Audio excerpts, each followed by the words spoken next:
National news now. Today, opening arguments got underway in the murder trial of Derek Chauvin. He is the former Minneapolis police officer charged in the death of George Floyd last May. Floyd's death sparked protests around the world and a movement calling for racial justice and police reform. ABC's Rena Roy has a recap of what happened inside the courtroom today. It's the disturbing video that sparked protests around the world.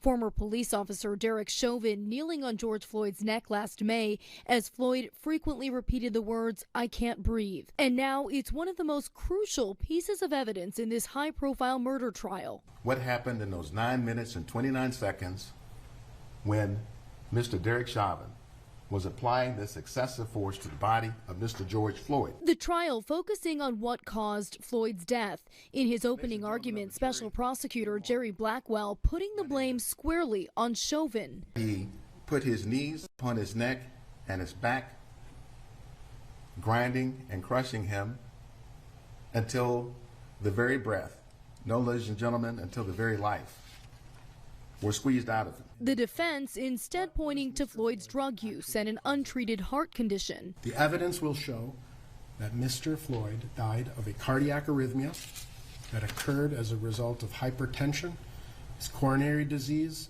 the ingestion of methamphetamine and fentanyl, and the adrenaline flowing through his body.